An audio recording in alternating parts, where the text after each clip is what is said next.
അപ്പോൾ ഇന്ന് ഞാൻ പാഷൻ ഫ്രൂട്ട് കൊണ്ട് ഒരു പുഡിംഗ് ഉണ്ടാക്കി നോക്കുകയാണേ. ചൈന ഗ്രാസും ജലാറ്റിനും മിൽക്കും ഒന്നും ഇല്ലാതെയാണ് ഞാനിവിടെ ഈ പുഡിംഗ് ഉണ്ടാക്കുന്നത്. എൻ്റെ ഫസ്റ്റ് ട്രൈ ഐറ്റമാണ്, അതുകൊണ്ട് തന്നെ നിങ്ങളെ കൂടെ തന്നെയാണ് ഞാനും ഇതിൻ്റെ റിസൾട്ട് കാണുന്നത്. ഞങ്ങളെ വീട്ടിൽ തന്നെ ഉണ്ടായ പാഷൻ ഫ്രൂട്ട് ഉപയോഗിച്ചാണ് ഞാൻ ഉണ്ടാക്കുന്നത് കേട്ടോ. അപ്പോൾ ഇത് ഉണ്ടാക്കാനായിട്ട് ഞാനിവിടെ ഒരു മിക്സിയുടെ ജാറിലേക്ക് ഒരു 4-5 പാഷൻ ഫ്രൂട്ടിൻ്റെ പൾപ്പ് എടുത്തിട്ടുണ്ട്. ഇതിലോട്ട് ആവശ്യമായ പഞ്ചസാരയും കുറച്ച് വാനില എസൻസും കൂടി ചേർത്തിട്ട് ഇത് നന്നായിട്ട് അരച്ചെടുക്കണം. ഇതിൻ്റെ ജ്യൂസ് നന്നായിട്ട് അരിച്ചെടുക്കാം. ഇതിൽ നിന്നും കുറച്ച് ജ്യൂസ് എടുത്ത് മാറ്റി അതിലേക്ക് ഒരു 2-3 ടേബിൾ സ്പൂൺ കോൺഫ്ലവർ ചേർത്ത് മാറ്റി വെക്കാം. എന്നിട്ട് ഈ ജ്യൂസ് നന്നായിട്ട് തിളപ്പിച്ചെടുക്കുക.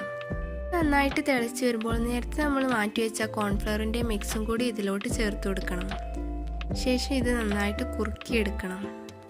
ഈ കൺസിസ്റ്റൻസിയിലെത്തിയാൽ നമുക്ക് ഫ്ലെയിം ഓഫ് ചെയ്യാം. ഉണ്ടാക്കി വെച്ച പൊടി മിക്സ് മറ്റൊരു പാത്രത്തിലോട്ട് മാറ്റി കൊടുക്കാം. ഞാൻ ആ പാത്രത്തിലോട്ട് ആദ്യം ഒരു പാഷൻ ഫ്രൂട്ടിൻ്റെ പൾപ്പ് ചേർത്ത് കൊടുത്തിട്ടുണ്ട്. എന്നിട്ട് ആ മിക്സും കൂടി ഒഴിച്ചു കൊടുത്തു. ഫ്രിഡ്ജിൽ ഒരു 4-5 മണിക്കൂർ വെച്ചതിന് ശേഷം അത് എടുക്കാം. അപ്പം ഞാൻ വളരെ എക്സൈറ്റ്മെൻറ്റോടെ കാത്തിരുന്ന സാധനം റെഡി ആയിട്ടുണ്ട്. ആദ്യമായിട്ട് ഉണ്ടാക്കുന്നത് കൊണ്ട് തന്നെ ഇത് എന്താവും എന്നുള്ളൊരു എക്സൈറ്റ്മെൻ്റ് ആയിരുന്നു കേട്ടോ. ഏതായാലും പരീക്ഷണം സക്സസ് ആയിട്ടുണ്ട്. അടിപൊളി ടേസ്റ്റ് തന്നെ ആയിരുന്നു. അപ്പോൾ എല്ലാവരും ഒന്ന് ട്രൈ ചെയ്ത് നോക്കൂ.